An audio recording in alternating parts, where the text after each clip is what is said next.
بسم اللہ الرحمن الرحیم۔ سکون صرف اللہ ہی کے نام سے ملتا ہے۔ جس اللہ نے ہم کو پیدا کیا انہی کے نام میں سکون ہے۔ ہمارا ایمان قرآن پر ہے یا نہیں؟ اللہ تعالیٰ فرماتے ہیں الا بذکر اللہ تطمئن القلوب، اے دنیا والو میرے ہی نام سے تم کو چین ملے گا۔ تفسیر مظہری میں علامہ قاضی ثناء اللہ پانی پتی رحمۃ اللہ علیہ لکھتے ہیں کہ الا بذکر اللہ تطمئن القلوب میں جو با ہے یہ مصاحبت کے لیے نہیں ہے بلکہ یہ فی کے معنی میں ہے۔ کما ان السمکۃ تطمئن فی الماء لا بالماء، مچھلی جب دریا میں پوری ڈوب جاتی ہے تب چین پاتی ہے۔ اگر مچھلی کا جسم پانی کے اندر رہے اور صرف سر کھلا ہوا اور اوپر دھوپ لگ رہی ہو تو بتاؤ مچھلی کو چین ملے گا؟ کیونکہ مچھلی فی الماء نہیں ہے، بالماء ہے، یعنی پانی کے ساتھ تو ہے مگر پوری پانی میں نہیں ہے۔ تو عبادت کے ساتھ اگر اعضاء گناہ میں مبتلا رہیں گے تو پورا سکون نہیں ملے گا۔ لہذا سر سے پیر تک 100% اللہ والے بن جاؤ۔ اب بزبان حال یہ اعلان کر دو نہیں ہوں کسی کا تو کیوں ہوں کسی کا، انہی کا ہوا جا رہا ہوں۔ میں پوچھتا ہوں کہ بتاؤ آپ کس کے ہو؟ آپ کو کس نے پیدا کیا ہے؟ تو ہمیں انہی کا بن جانا چاہیے۔ اگر اللہ والے کے پاس قلیل دنیا ہے تو بھی وہ سکون سے رہے گا، اور جو اللہ سے غافل ہے وہ کثیر دنیا کے ساتھ بھی بے سکون رہے گا۔ نگاہ اقربا بدلی مزاج دوستاں بدلا، نظر ایک ان کی کیا بدلی کہ کل سارا جہاں بدلا۔ اللہ پاک جس سے ناراض ہوتے ہیں وہ نہ اپنی بیوی سے چین پاتا ہے، نہ پاپڑ سموسے سے چین پاتا ہے، نہ دوستوں سے چین پاتا ہے، نہ رشتہ داروں سے چین پاتا ہے۔ جہاں جائے گا وہیں اللہ کی زمین اور اللہ کا آسمان ہے۔ جیسے کوئی شخص پاکستان میں قتل کر دے اور افریقہ یا لندن بھاگ جائے تو اسے سیاسی پناہ مل جاتی ہے، لیکن اللہ کے نافرمانوں کو کہیں پناہ نہیں ملتی، کیونکہ ساری زمین خدا کی ہے، سارا آسمان خدا کا ہے۔ جہاں جاؤ گے اسی کی حکومت ملے گی۔ فرض کر لو کہ سارے عالم میں کسی ایک ملک کی حکومت ہو جائے تو اس ملک کا مجرم کہاں پناہ پا سکتا ہے؟ جہاں جائے گا اپنے ہی ملک کی حکومت ہوگی۔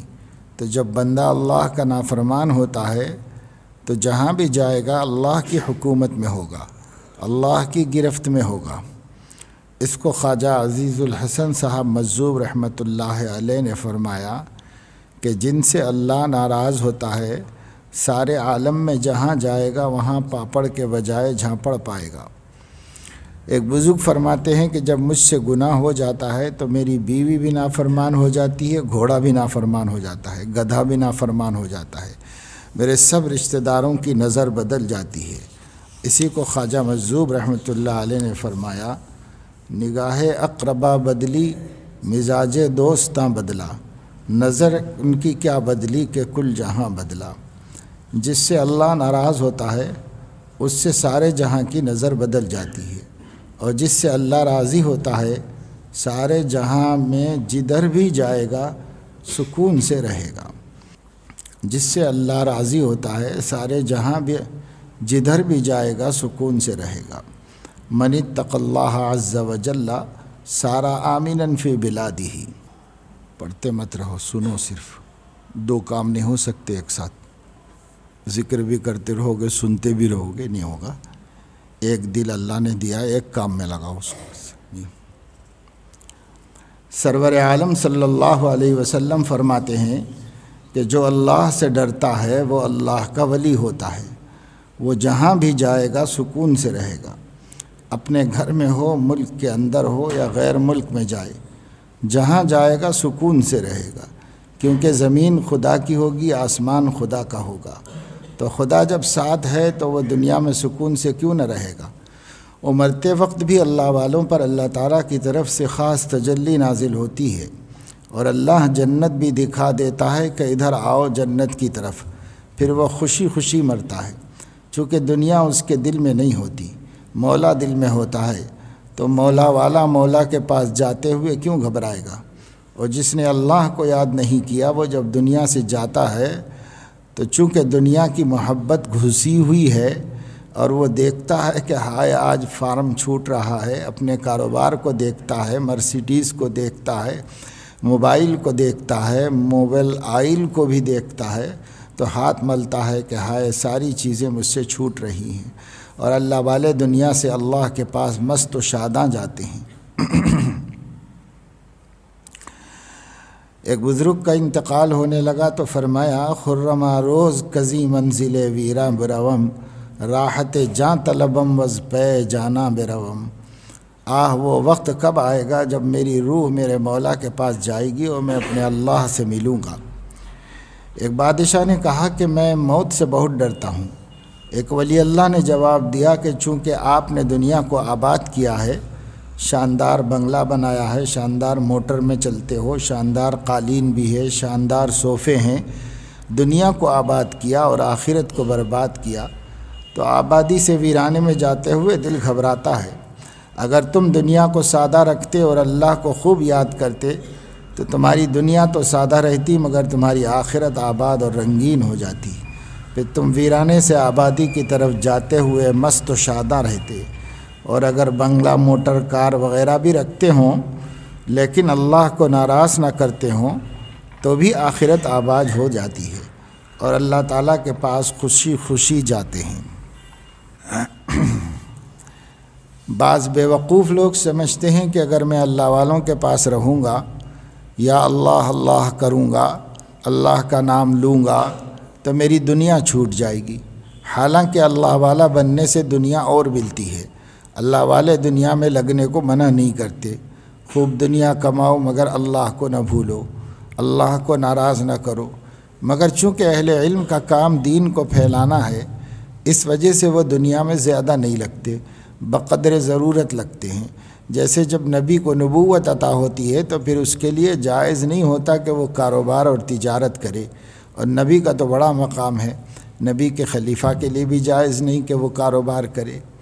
میرے شیخ شاہ عبد الغنی رحمہ اللہ نے فرمایا کہ جب حضرت ابو بکر صدیق رضی اللہ عنہ خلیفہ ہوئے تو کندھے پر کپڑے ڈال کر مدینہ شریف کی گلیوں میں بیچنے کے لیے نکلے، تو صحابہ نے کہا خبردار، اب آپ یہ کام نہیں کریں گے، اب آپ امیر المومنین ہیں، سلطنت کا کام کیجئے، مسلمانوں کی حفاظت کیجئے اور ان کو دین سکھائیے، بیت المال سے آپ کو وظیفہ مل جائے گا۔ آپ کسی فوجی سے پوچھو کہ بھئی آپ کو کہاں سے روٹی ملتی ہے، فوجی کہے گا ہمیں سرکار سے روٹی ملتی ہے، اور تمہاری روٹی سے اچھی روٹی ملتی ہے، ہمارے آٹے کو ڈاکٹر ٹیسٹ کرتا ہے تاکہ فوجی بیمار نہ ہو جائیں، ہمارا دودھ خالص ہوتا ہے، گھی خالص ہوتا ہے، سرکار ہمارے کھانے پینے کے لیے اعلیٰ کوالٹی کی چیزوں کا انتظام کرتی ہے۔ اسی طرح جب کوئی اللہ تعالیٰ کے سرکاری کام میں لگے گا تو پھر سرکاری طور پر اس کا انتظام ہوتا ہے، اسے اچھی اچھی غذائیں ملتی ہیں۔ حضور صلی اللہ علیہ وسلم نے دعا فرمائی کہ اے خدا، علماء کا رزق ساری دنیا میں پھیلا دے، ایک جگہ نہ رہے، تاکہ جب رزق کی وجہ سے وہ مختلف مقامات پر جائیں گے تو میرے دین کو پھیلائیں گے۔ لہذا جو کسی مولوی کی دعوت کرتا ہے تو سمجھ لو کہ وہ حضور علیہ السلام کی دعا سے دعوت کر رہا ہے اور یہ اس کی خوش نصیبی ہے۔ حکیم الامت مجدد زمانہ فرماتے ہیں کہ اگر کسی اللہ والے کو دیکھو کہ اس کے آنسو بہہ رہے ہیں تو یہ نہ سمجھو کہ وہ کسی مصیبت میں ہے، وہ اللہ کی محبت میں رو رہا ہوگا، اور اگر کوئی دنیاوی مصیبت بھی ہے تو اس موقع پر آنسو نکلنا بھی سنت ہے۔ جب حضور صلی اللہ علیہ وسلم کے صاحبزادے حضرت ابراہیم کا انتقال ہوا تو آپ کے آنسو بہہ رہے تھے مگر دل میں تسلیم و رضا تھی، تو اللہ والے اللہ کی مرضی پر راضی رہتے ہیں، ان کے آنسو تسلیم و رضا سے چٹپٹے ہوتے ہیں اور دل میں مزہ ہی مزہ ہوتا ہے۔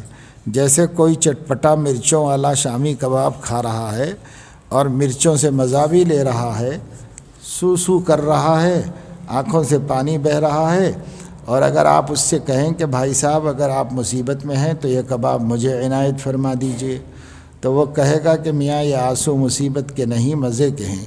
اسی طرح اللہ تعالیٰ اپنے عاشقوں کے قلب کو چاروں طرف سے غم پروف کر دیتا ہے، باہر چاہے کچھ بھی ہو ان کے قلب میں سکون رہتا ہے۔ ڈاکٹر عبدالحی صاحب رحمۃ اللہ علیہ کراچی میں حضرت تھانوی رحمۃ اللہ علیہ کے خلیفہ تھے۔ ان کا ایک بہت عمدہ شعر ہے: قدم سوئے مرقد نظر سوئے دنیا، کہاں جا رہا ہے کدھر دیکھتا ہے۔ ہر شخص کا قدم روز بروز قبرستان سے قریب ہو رہا ہے۔ وہ جا تو قبرستان رہا ہے مگر دیکھ دنیا کی طرف رہا ہے۔ دنیا کا حلال مال تو اللہ کی نعمت ہے، کیونکہ اگر دنیا نہیں ہوگی تو آپ عالم دین کو تنخواہ کیسے دیں گے، دین کا انتظام کیسے چلائیں گے؟ لہذا پیسہ بھی نعمت ہے اور دنیا بھی نعمت ہے، لیکن کون سی دنیا نعمت ہے؟ جو دنیا آخرت پر اور مولا پر فدا ہو۔ لہذا جب کبھی اللہ پر مال فدا کرو تو شکر ادا کرو کہ اگر آج یہ مال نہ ہوتا تو کیسے مولا پر فدا کرتے۔ جب نماز پڑھو تو شکر ادا کرو کہ آج ہمارے سر کی قیمت وصول ہو گئی۔ جب سر سجدے میں رکھا تو سمجھ لو کہ سر کی قیمت وصول ہو گئی۔ ایک شاعر نے سجدے کا مزہ بیان کیا: پردے اٹھے ہوئے بھی ہیں ان کی ادھر نظر بھی ہے، بڑھ کے مقدر آزما سر بھی ہے سنگ در بھی ہے۔ دین پورا کا پورا اللہ کی محبت کا نام ہے۔ دین کو مصیبت سمجھنے والا بین الاقوامی گدھا ہے۔ یہ مصیبت نہیں ہے، محبت ہے۔ میرے شیخ نے فرمایا کہ دین اسلام پورا محبت ہے۔ یہ بتاؤ جس سے محبت ہوتی ہے اس سے ملنے کو دل چاہتا ہے یا نہیں، بات چیت کرنے کو جی چاہتا ہے یا نہیں؟ تو محبوب حقیقی سے ملاقات اور گفتگو کے لیے نماز فرض کر دی کہ اے میرے بندو، جب میری محبت تم کو ستائے تو وضو کر کے میرے سامنے کھڑے ہو جاؤ اور مجھ سے باتیں کرو، مگر یہ بھی کہو کہ ایاک نعبد و ایاک نستعین، میری عبادت محتاج ہے آپ کی استعانت کی۔ نعبدو کے بعد نستعینو نازل فرمایا کہ ہم عبادت نہیں کر سکتے جب تک آپ کی مدد حاصل نہ ہو جائے، لہذا میری بندگی کا ہر لمحہ آپ کی استعانت کا محتاج ہے، چاہے وہ نماز کی صورت میں ہو یا گناہ سے بچنے کا غم اٹھانے کی صورت میں ہو۔ نظر بچانا آسان نہیں ہے۔ جب حسین ایئر ہوسٹس کھانا لے کر آئے تو بڑے بڑوں کی تسبیح کے دانے گر جاتے ہیں۔ جب اللہ تعالیٰ کی استعانت ہوتی ہے تب مجال ہے کہ ایک نظر بھی ناپاک ہو جائے۔ لہذا ہماری عبادت کا ہر لمحہ، ہماری بندگی کی ہر سانس اللہ تعالیٰ کی استعانت کی محتاج ہے، ورنہ نظر بچانا آسان نہیں ہے۔ اللہ والا ہی نظر بچا سکتا ہے، جس کے دل میں مولا ہوگا وہی لیلا سے اپنے کو بچا سکتا ہے، کیونکہ جب بریانی شامی کباب سامنے ہو پھر کوئی دال کی طرف دیکھتا بھی نہیں۔ جب مولا دل میں ہوگا تو لیلا کی طرف دیکھنے کو دل بھی نہ چاہے گا، کیونکہ جب سورج سامنے ہوتا ہے تو ستارے نظر نہیں آتے۔ جب مولا سامنے ہوگا تو انشاءاللہ پوری دنیا کل عدم ہو جائے گی، معدوم تو نہیں ہوگی، کل عدم ہو جائے گی۔ جب مہر نمایاں ہوا سب چھپ گئے تارے، وہ ہم کو بھری بزم میں تنہا نظر آیا۔ جب سورج نکلتا ہے تو سارے ستارے چھپ جاتے ہیں۔ لہذا نماز جو فرض ہے یہ عین تقاضائے محبت ہے کہ میرے بندے جب تم کو میری یاد ستائے تو وضو کر کے مجھ سے مل لیا کرو۔ اللہ تعالیٰ نے نماز اسی لیے فرض کی کہ جب میری یاد ستائے تو وضو کر کے آ جاؤ۔ اسی لیے میں 5 وقت کی نماز جماعت کے ساتھ جماعت سے واجب کرتا ہوں۔ اسی لیے میں 5 وقت کی نماز جماعت سے واجب کرتا ہوں۔ اگر اپنے عاشقوں کی ملاقات اللہ کو پسند نہ ہوتی تو جماعت کی نماز واجب نہ ہوتی۔ سب کو یہی حکم ہوتا کہ اپنے اپنے کمروں میں چھپ کر مجھے یاد کرو، تو وجوب جماعت دلیل ہے محبوبیت ملاقات عاشقاں کی کہ جب جماعت سے نماز پڑھنے آؤ گے تو سب دوستوں سے ملاقات ہو جائے گی، اور جمعے کے دن اور زیادہ دوستوں سے ملاقات ہوگی۔ بعض لوگ گھبرائے الگ رہتے ہیں۔ الگ رہنے کی عادت مت ڈالو، تھوڑی دیر الگ رہو، اپنے گھر میں بھی عبادت کرو، لیکن اللہ کے دوستوں کی جب ملاقات نصیب ہو تو اس وقت الگ مت رہو، گھل مل کے رہو تاکہ ان کی برکتیں ہم کو لگ جائیں۔ لہذا جمعے کے دن میرے اور زیادہ عاشقوں سے ملو، عاشقوں کی تعداد بڑھاتے جاؤ اور عید اور بقرہ عید کو اور زیادہ عاشقوں سے ملو، اور جب حج عمرہ کرنے جاؤ تو بین الاقوامی عاشقوں سے ملو۔ وجوب جماعت کا یہ راز اختر پر اللہ کی نعمت ہے، تو وجوب جماعت کا راز ظاہر ہو گیا کہ اس کے اندر اللہ کی محبت ہے، اسے مصیبت مت سمجھو۔ اگر کسی کی اماں کہے کہ بیٹا تم سروس تو کرو مگر 5 مرتبہ میرے پاس آ جایا کرو، تو آپ یہ کہو گے کہ میری ماں کے دل میں میری بڑی محبت ہے، مجھے 5 وقت دیکھنے کے لیے بلاتی ہے۔ لہذا اللہ تعالیٰ نے 5 وقت نماز فرض فرما کر ہم پر احسان کر دیا کہ 5 وقت میرے پاس آ جایا کروں۔ اب محبت میں ملاقات تو ہو گئی اور گفتگو بھی نماز میں فرض کر دی، لیکن محبت کی ایک علامت اور ہے کہ جب محبوب کو دیکھتے ہیں تو مارے خوشی کے بھوک پیاس کا احساس بھی نہیں رہتا۔ مثلا کسی کا بہت پیارا دوست گجرات سے آ جائے تو اس کو دیکھ کر اتنی خوشی ہوتی ہے کہ آپ کھانا پینا بھول جاتے ہیں۔ یہی روزہ ہے کہ محبوب حقیقی کی محبت میں اللہ تعالیٰ کے عاشق کھانا پینا بھول جاتے ہیں۔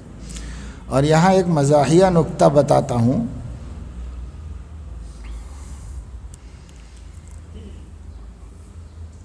کہ گجرات کے معنی کیا ہیں۔ گجرات کے معنی ہیں گزر رات، یعنی کسی کے عشق میں بے چین تھا، بیوی آنے والی تھی اور رات گزر نہیں رہی تھی، وہ بار بار کہتا تھا کہ گزر رات، بیوی کب آئے گی۔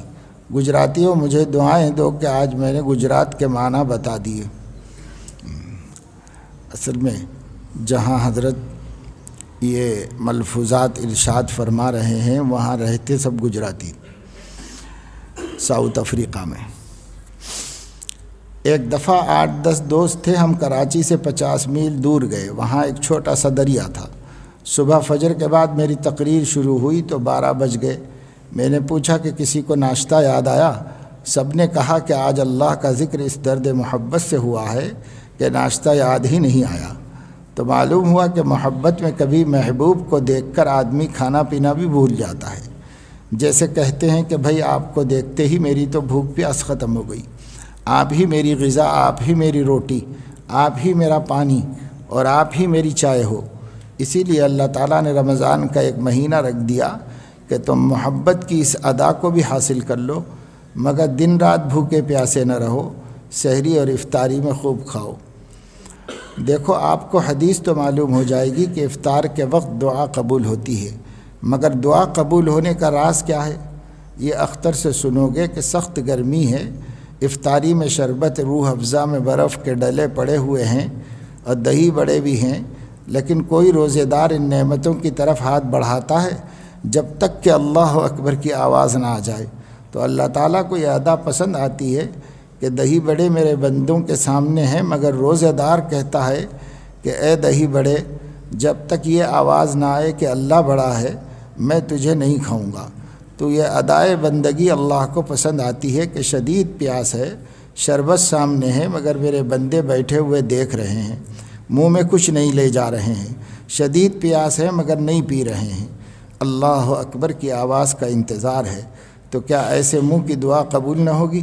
تو رمضان شریف کا روزہ بھی سراسر محبت ہے کہ محبوب کی یاد میں پیٹ جلانا بھی سیکھو، اس لیے رمضان کا ایک مہینے کا روزہ فرض کر دیا۔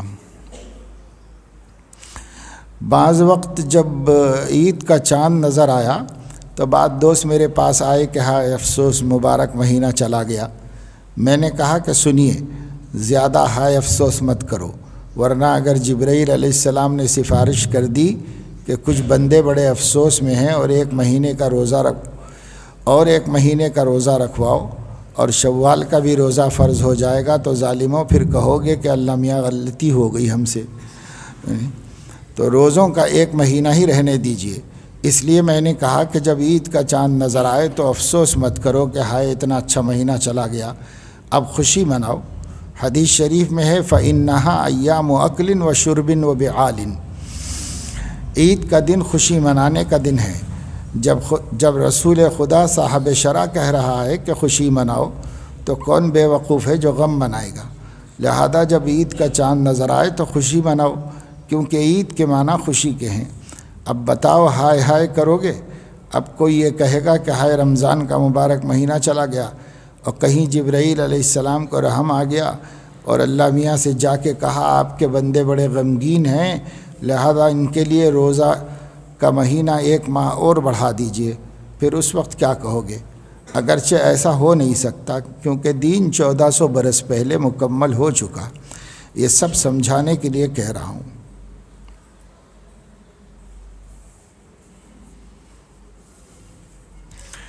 اب اس کو ایک مثال سے سمجھو۔ ایک دیہاتی روزانہ ایک درخت کے نیچے بیٹھ کر کہتا تھا کہ اللہ میاں آپ کے اندر جذب کی شان ہے، لہٰذا ہمیں بھی جذب کر لیں، ہمیں بھی کھینچ لیں تاکہ ہم جلدی سے اللہ والے بن جائیں۔ اس کے ایک دوست نے کہا کہ روزانہ رات کو 12 بجے اللہ میاں سے کہتا ہے کہ ہم کو کھینچ لو، تو ایک رات وہ بڑی سی رسی لے گیا اور درخت کے اوپر چڑھ کے بیٹھ گیا۔ جب آدھی رات کو وہ دیہاتی گیا اور کہا کہ اللہ میاں ہم کو کھینچ لو، تو اس کے دوست نے آواز بنا کر کہا کہ اے میرے بندے، مجھے رحم آ گیا ہے، تو روزانہ مجھ سے کھینچنے کو کہتا ہے، لے اس رسی کو گردن سے باندھ لے، آج میں تجھے کھینچ لیتا ہوں۔ وہ دیہاتی بھولا بھالا سیدھا سادہ تھا، اس نے گردن سے رسی باندھ لی۔ اب جب اس کے دوست نے کھینچنا شروع کیا تو دیہاتی کہتا ہے کہ اللہ میاں میری تو گردن دب رہی ہے، آنکھیں ابل رہی ہیں، میں تو مر جاؤں گا، مجھے کیا پتا تھا کہ آپ کے کھینچنے میں اتنی تکلیف ہوتی ہے، اب مجھ کو نہ کھینچیے گا۔ حکیم الامت مجدد الملت نے اس واقعے کو بیان کر کے فرمایا کہ وہ دیہاتی زندگی بھر اس درخت کی طرف کبھی گزرا بھی نہیں، بلکہ اس کو دیکھتا تک نہ تھا کہ کہیں اللہ میاں کو پھر نہ رحم آ جائے اور وہ مجھ کو پھر کھینچ نہ لے۔ اسی لیے کہتا ہوں کہ ہائے ہائے رمضان مت کرو، جب تک رمضان ہے رمضان کی برکت لو، اور جب عید الفطر کا چاند نظر آ جائے تو خوشیاں مناؤ اور شکر ادا کرو۔ عید کی 2 رکعت صلاۃ شکر ہے کہ اللہ پاک آپ کا احسان ہے کہ رمضان گزر گیا اور آپ نے ہمارا منہ کھول دیا۔ اذا السماء انفطرت سے اس کے فطر کے معنی ہے کہ جو منہ بند تھا وہ کھل گیا۔ عید الفطر کا مطلب ہے کہ اب منہ کھل گیا، لہذا اب خوب کھاؤ پیو۔ بس ایک حق ادا کرو کہ جیسے رمضان میں تقویٰ سے رہے پورے سال بھی ایسے رہو۔ یہ نہیں کہ عید کے دن سنیما کی لائن میں لمبی ہو جائے۔ بعض لوگ رمضان بھر سنیما نہیں دیکھتے مگر عید کے چاند کے بعد دوسرے دن سنیما کے آگے لمبی لائن لگائے ہوتے ہیں۔ یہ نافرمانی کی لائن لگانا ٹھیک نہیں ہے، سخت گناہ ہے، لہذا سارے سال بھی تقویٰ سے رہو۔ ان 2 باتوں سے ثابت ہو گیا کہ دین محبت ہی محبت ہے۔ یہ بات سب کو بتا دو کہ اسلام کے ہر حکم میں محبت ہے۔ اچھا، جس سے محبت ہوتی ہے آدمی اس پر اپنا مال بھی خرچ کرتا ہے۔ جب مجنو لیلا کی طرف جاتا تھا تو لیلا کی گلی کے غریبوں پر پیسہ خرچ کرتا تھا۔ مدینہ شریف میں ایک صاحب وہاں کی کالی عورتوں سے انڈے خریدتے تھے تاکہ ان غریبوں کو کچھ پیسہ مل جائے۔ ایک دن ایک انڈا گندا نکل آیا تو انہوں نے خریدنا چھوڑ دیا۔ رات کو حضور صلی اللہ علیہ وسلم کو خواب میں دیکھا۔ آپ نے فرمایا کہ میرے شہر مدینے میں جو کالی عورتیں آتی ہیں وہ بہت دور سے آتی ہیں اور بہت غریب ہیں، تم ان سے انڈے خرید لیا کرو۔ پھر تو انہوں نے بے ضرورت انڈے خرید کر دوسروں میں تقسیم کیے۔ تو محبت کا ایک حق یہ بھی ہے کہ محبوب پر مال خرچ کیا جائے، لیکن تم اللہ تک نہیں جا سکتے کہ ان کو جا کر رین دو، کیونکہ اللہ تعالیٰ ان چیزوں سے مستغنی ہے۔ لہذا اللہ کے بندوں پر مال خرچ کرو، سمجھ لو کہ میں نے اللہ ہی پر خرچ کر دیا۔ حضرت موسیٰ علیہ السلام کے زمانے میں ایک چرواہا بکری چراتا تھا۔ اس نے کہا کہ یا اللہ اگر آپ مجھ کو مل جاتے تو میں آپ کے ہاتھ پیر دباتا، جہاں آپ بیٹھتے وہاں جھاڑو لگاتا، صفائی کرتا، آپ کے بالوں سے جوئیں نکالتا، آٹے میں دودھ اور گھی ڈال کر روغنی روٹی پکا کر کھلاتا۔ حضرت موسیٰ علیہ السلام نے اسے ڈانٹا کہ اللہ کا پیٹ نہیں ہے کہ وہ روغنی روٹی کھائے گا، اللہ کے بال نہیں ہیں کہ اس میں جوئیں پڑ گئی ہوں، اللہ کے ہاتھ پاؤں نہیں ہیں، اللہ ان چیزوں سے پاک ہے۔ وہ حضرت موسیٰ کی ڈانٹ سے گھبرا کر بھاگ گیا۔ اللہ تعالیٰ نے فرمایا کہ اے موسیٰ، نادان لوگوں کا ادب اور ہے، پڑھے لکھوں کا ادب اور ہے، اس کو بلا لاؤ، مجھے اس کی بھولی بھولی باتیں اچھی لگ رہی تھیں۔ اس ادا کو اور اللہ کی طرف سے وحی کو میں نے اردو شعر میں ترجمہ کر دیا۔ اپنے دیوانے کی باتیں موسیٰ ڈھونڈتی ہے بارگاہ کبریا۔ میرے دل میں اللہ تعالیٰ نے یہ بات ڈالی کہ اگر اختر اس وقت زندہ ہوتا تو اس چرواہے سے یہ کہتا کہ تو اللہ کو تو روٹی کھلا کے اور ہاتھ پیر دبا کے نہیں پائے گا، ہاں اگر کسی اللہ والے کے پیٹ میں روٹی ڈال دے، کسی اللہ والے کا ہاتھ پیر دبا دے تو سمجھ لے کہ تو نے مولا کی ہی خدمت کر لی۔ میں اس سے کہتا کہ حضرت موسیٰ علیہ السلام کو روغنی روٹی کھلا دو، حضرت موسیٰ علیہ السلام کی خدمت کر دو، جہاں وہ بیٹھے وہاں صفائی کر دو، تو اللہ والوں کی خدمت کرنا اللہ تعالیٰ ہی کی خدمت ہے۔ دیدن او دیدن خالق شدہ است، خدمت او خدمت حق کردہ است۔ اللہ والوں کو دیکھنا اللہ تعالیٰ ہی کو دیکھنا ہے، اور اللہ والوں کی خدمت کرنا اللہ تعالیٰ ہی کی خدمت ہے، کیونکہ جو محبت اللہ کے لیے ہوتی ہے وہ اللہ کے ساتھ ہوتی ہے۔ یہ حکیم الامت کا جملہ ہے۔ حضرت فرماتے ہیں کہ جو محبت للہ ہوتی ہے وہ باللہ ہوتی ہے، جو محبت اللہ کے لیے ہوتی ہے اللہ تعالیٰ اس کو اپنی ہی محبت کے کھاتے میں لکھتے ہیں۔ اس بات کو حضرت حکیم الامت نے ایسے سمجھایا کہ اگر کسی کی اولاد کی خدمت کرو، اس سے محبت کرو، تو باپ اس کو اپنی ہی محبت کے کھاتے میں لکھتا ہے۔ تو جو اللہ والے ہیں، اللہ تعالیٰ کے خاص بندے ہیں، ان کی محبت کو اللہ تعالیٰ اپنے کھاتے میں لکھتا ہے۔ محبت سے متعلق 3 باتیں ہو گئی۔ اب ایک بات اور عرض کرتا ہوں کہ خالی فرض ادا کرنے سے کوئی ولی اللہ نہیں ہو سکتا۔ ایک آدمی خالی فرض پڑھے، سنتیں نفل وغیرہ نہ پڑھے تو ولی اللہ نہیں ہو سکتا۔ لہذا اللہ کے راستے میں نفلی عبادات بھی کرو۔ صدقہ نافلہ سے 2 عظیم فائدے ہوتے ہیں۔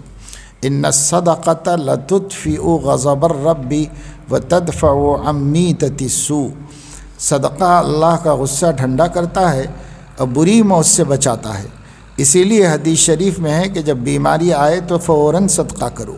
بیماری سے شفا حاصل کرنے کے لیے نفلی صدقہ دو، مسجد کی تعمیر کے لیے، بزرگان دین کی خدمت میں، مدرسے کی خدمت میں، کہیں سیلاب وغیرہ آ جائے، غرض جہاں کہیں مسلمان تکلیف میں ہوں تو ایسے موقع پر اللہ کے نام پر نفلی خرچ کرو، کیونکہ مسجد و دارالعلوم زکوٰۃ سے نہیں بن سکتا، لہذا نفلی بھی خرچ کرو، تب ولی اللہ بنو گے۔ خالی فرض والا ضابطے کے تعلق مت رکھو، رابطے کا بھی تعلق رکھو۔ نفل اللہ سے رابطے کا حق ہے، اللہ کی محبت کا حق ہے، اور زکوٰۃ جہنم سے، دوزخ کے ڈنڈے سے بچانے کے لیے ہے۔ زکوٰۃ ضابطہ ہے، نفل رابطہ ہے، حق محبت ہے۔ مال خرچ کرنے میں دل نہیں دکھنا چاہیے۔ 1 لاکھ روپے پر 2500 زکوٰۃ ہے تو 2500 دیتے وقت کیوں تڑپتے ہو؟ 97,500 جو لیے بیٹھے ہو اس کو کیوں نہیں دیکھتے؟ 1 کروڑ پر 2.5 لاکھ زکوٰۃ ہے تو 2.5 لاکھ دیتے وقت دل تڑپ رہا ہے۔ نبض دیکھ رہے ہو کہ بھائی ڈاکٹر کو بلاؤ تو 2.5 لاکھ تو نظر آ رہے ہیں، لیکن جو اب مال اللہ نے دیا ہے ادھر بھی تو دیکھو۔ اور جو اللہ کے لیے بھول جاؤ، نیکی کر دریا میں ڈال۔ جو دے دیا بس قیامت کے دن ملے گا، تب پتہ چلے گا۔ یہاں تو مولویوں کو دیکھ کے لوگ گھبراتے ہیں، ارے انہی کے ذریعے سے تمہارا مال بلا کمیشن ٹرانسفر ہوتا ہے۔ قیامت کے دن شکریہ ادا کرو گے کہ اتنا مال یہاں آ گیا۔ اور مولویوں کے لیے بھی 3 شرطوں سے چندہ کرنا جائز ہے: عظمت دین، عزت نفس اور طیب نفس، یعنی دین کی عظمت کو نقصان نہ پہنچے، نفس کی عزت کا بھی خیال رکھو، اور دینے والا خوشی سے دے رہا ہے اس کا بھی اطمینان کرو۔ طیب نفس کے ساتھ دے، اسے اتنا زیادہ مت دباؤ کہ بیچارہ مجبوراً دے دے کہ بھائی یہ چپٹا ہوا ہے، بغیر دیے چھوڑے گا نہیں، لہذا ایسی بلا کی طرح مت چپٹو۔ ہمارے یہاں ایک بڑے مفتی صاحب ہیں، وہ کہتے ہیں کہ 3 چیزیں ایک ساتھ جمع کرنا جائز نہیں ہے: 1 مٹھی داڑھی، رمضان کا مہینہ، اور وہ بیگ جس میں رسید بک ہوتی ہے۔ یہ 3 چیزیں جب جمع ہو جاتی ہیں تو سیٹھ گھبراتا ہے کہ آ گیا چندہ لینے والا۔ وہ چھپ جاتا ہے اور کہتا ہے کہ بتانا مت کہ سیٹھ کہاں ہیں، کہہ دو کہ میٹنگ میں ہیں۔ تو دیکھو، نماز محبت ہے، روزہ محبت ہے، اور زکوٰۃ میں محبت ہے۔ اب رہ گیا حج۔ یہ بتاؤ، محبوب کے گھر کا چکر لگانے کو دل چاہتا ہے یا نہیں؟ تو اللہ کے گھر کا چکر لگانے میں بھی عاشقوں کو مزہ آتا ہے۔ جب مجھے پہلا حج نصیب ہوا تو میں نے ایک شعر کہا، وہ شعر میرے مرشد بھی پڑھتے ہیں، حضرت ہردوئی کے نواسے فہیم الحق صاحب نے بتایا کہ طواف میں وہ شعر میں نے بھی پڑھا اور نانا ابو بھی پورے طواف میں یہ شعر پڑھتے رہے۔ تو جس مرید کا شعر پیر پڑھ رہا ہو، سوچو کہ وہ کیسا پیارا شعر ہوگا۔ تو جب میں نے طواف کیا تو فوراً اللہ تعالیٰ کا شکر میں نے اس شعر میں ادا کیا، یہ کہاں تھی میری قسمت، یہ طواف تیرے گھر کا، میں جاگتا ہوں یا رب یا خواب دیکھتا ہوں۔ تو اللہ کے گھر کا چکر لگانا اور صفا مروہ میں دوڑنا، کیا اس میں عاشقی نہیں ہے؟ جس سے محبت ہوتی ہے اس کے گھر جانے میں مزہ آتا ہے۔ سسرال کیوں محبوب ہوتی ہے ظالموں؟ کیوں سسرال جاتے ہوئے مزہ آتا ہے؟ کیونکہ بیوی سے محبت ہے۔ اب بیوی کے ابا کا نام خسر کیوں ہے؟ خسر کے معنی بادشاہ ہیں۔ بھائی جو بیٹی دے دے اس سے بڑا بادشاہ کون ہوگا؟ اور بیوی کے اماں کا نام ساس کیوں ہے؟ اس لیے کہ اصل میں سانس ہے، استعمال کرتے کرتے ساس ہو گیا۔ یعنی اگر میری ساس یعنی میری بیوی کی اماں میری بیوی کو رخصت نہ کرے تو میری سانس اکھڑ جائے گی، اس لیے اس کا نام ساس ہے۔ تو جب لیلاؤں کی یہ محبت ہے تو مولا کی محبت کیسے ہوگی؟ میرے مرشد شاہ عبد الغنی رحمۃ اللہ علیہ نے ایک واقعہ بیان فرمایا کہ ایک مجذوب نے اللہ سے پوچھا کہ اے میرے مولا، میں آپ کو کیا دوں کہ آپ مجھے مل جائیں؟ آسمان سے آواز آئی کہ اے میرے عاشق، دونوں جہاں مجھ پر قربان کر دے۔ اب جواب میں اس نے کیا کہا؟ دیکھو عاشقوں کا جواب، بے وقوف آدمی ہو تو کہے گا کہ دے دو دونوں جہاں، لیکن اس عاشق نے کہا قیمت خود ہر دو عالم گفتئی، نرخ بالا کن کے ارزانی ہنوس۔ اے میرے مولا، اے میرے پالنے والے، اے میرے پیدا کرنے والے، اے میرے خالق و مالک، آپ نے اپنی قیمت دونوں جہاں فرمائی ہے کہ میں آپ پر دنیا اور آخرت دونوں جہاں قربان کر دوں۔ اپنے دام اور بڑھائیے، ابھی تو آپ مجھے بہت سستے معلوم ہوتے ہیں۔ دونوں جہاں دے کے بھی اگر اللہ مل جائے تو سودا سستا ہے۔ بتائیے آپ کو اسلام کے چاروں حکم کی بنیاد میں محبت ملی کہ نہیں؟ اب رہ گیا جہاد۔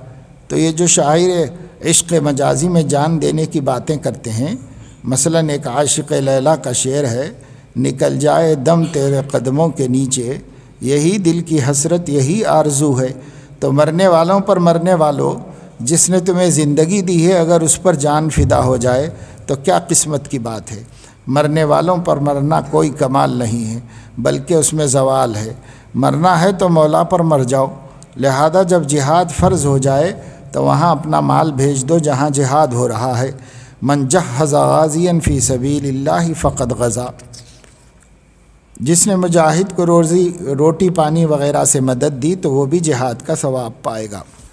سر میداں کفن بردوش دارم، اے میرے اللہ، میں آج آپ پر فدا ہونے کے لیے کفن لے کر حاضر ہوا ہوں۔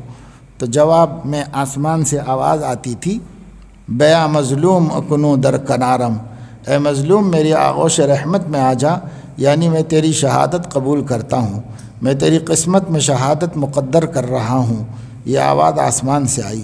میرے شیخ کے وطن کا ایک بڈھا بھی اس جہاد میں شریک تھا، اس نے یہ آواز خود سنی، جو تجھ بن نہ جینے کو کہتے تھے ہم، سو اس عہد کو ہم وفا کر چلے۔ مولانا رومی فرماتے ہیں، تو مکن تہدیدم از کشتن کے من تشنہ زارم بخون خیشتن، اے دنیا والو ہم کو قتل کی دھمکی مت دو کہ جان چلی جائے گی، ہم تو اپنے خون کے خود پیاسے ہیں، ہمیں خود اللہ پر اپنا خون دینے کی پیاس لگی ہے۔ کافرو تم ہمیں کس چیز سے ڈراتے ہو؟ تو جس بوڑھے نے فیض آباد کے معرکے میں یہ آواز سنی تھی، اس نے یہ بات میرے شیخ شاہ عبد الغنی صاحب رحمۃ اللہ علیہ کو بتائی اور حضرت نے مجھ کو بتائی، تو براہ راست آسمان سے آواز سننے والے میں اور مجھ میں صرف ایک واسطہ ہے۔ بتاؤ اسلام سارا کا سارا محبت ہے یا نہیں؟ ظالم ہے وہ جو اللہ کے دین کو مصیبت سمجھتا ہے۔ اللہ کا دین تو ہمیں مولا والا، اللہ کا ولی بنانے والا ہے، اس کا ہر حکم محبت پر مبنی ہے، لیکن جس کے دل میں محبت نہیں ہوتی اس کو مصیبت معلوم ہوتا ہے۔ جیسے ایک نابالغ لڑکے سے کہا گیا کہ بھائی تمہاری شادی کرا دیں، تو اس نے پوچھا کہ شادی کے بعد کیا ملے گا؟ کہا کہ پھر روٹی کپڑا مکان دینا پڑے گا۔ کہنے لگا کہ توبہ توبہ، جائیے مولانا آپ میری شادی وادی نہ کرائیے، مجھے پتنگ اڑانے دیں، گلی ڈنڈا اور کبڈی کھیلنے دیں، مجھے تو ان کھیلوں میں مزہ آتا ہے۔ مولانا نے کہا کہ اچھا بھائی ٹھیک ہے، کون مجبور کرتا ہے آپ کو؟ 2-3 سال کے بعد جب وہ بالغ ہوا اور اس کو پتہ چل گیا کہ میں بالغ ہو گیا ہوں، تو پھر انہی مولانا نے پوچھا کہ تمہاری شادی کرا دوں؟ تو خوشی میں ان کے ہاتھ چوم لیے اور کہا کہ حضور جلدی کرا دیجیے۔